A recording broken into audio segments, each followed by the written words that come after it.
of the biggest challenges for me as a woman entering IT is I was more times than not the only woman in the room for, I would say, 10 plus years of my career. And I was also younger when I got started, particularly in management. So I'm coming in and I'm trying to run a department with people who have been here, men who have been here for 20 plus years.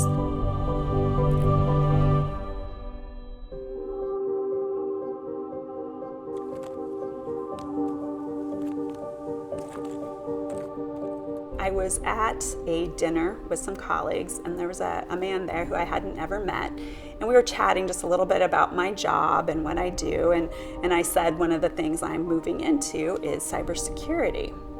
And he just stopped and he looked at me and he said, thank you for keeping us safe. I have to say, I choked up a little bit because I'd never heard someone say that and recognize that the things that keep me up at night that I'm thinking about is really for them, to help keep them safe. My name is Keren Fiorenza, and I work in higher education as a CIO and Chief Information Security Officer. I would say that I've had a little bit of a wandering road to get to the cybersecurity industry. I started out in corporate. I actually moved into higher ed to work for a CIO at a university in Chicago, and I was a communications manager for him. What attracted me most to the cybersecurity side of the work that we do is that you're always problem solving. One of the things that we did consistently in my house was pull out a game or a puzzle. We always had one going. I think I can sum it up when you talk about growing into a position of authority.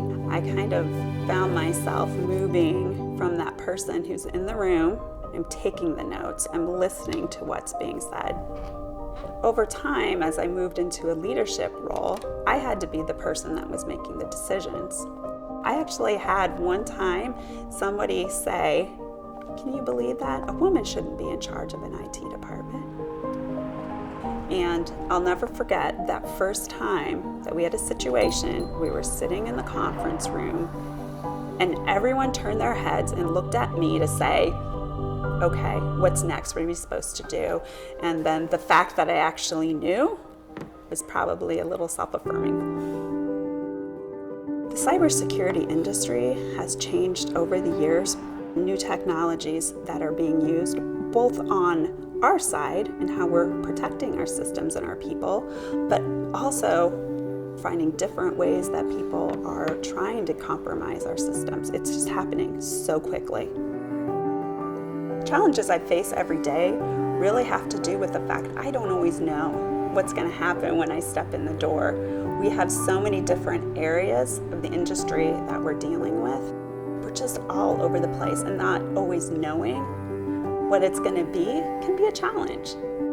One of the things I'm proud of is that we've doubled the number of women in my department since I came there. I was at a cybersecurity event with CISOs, and I walked into the room.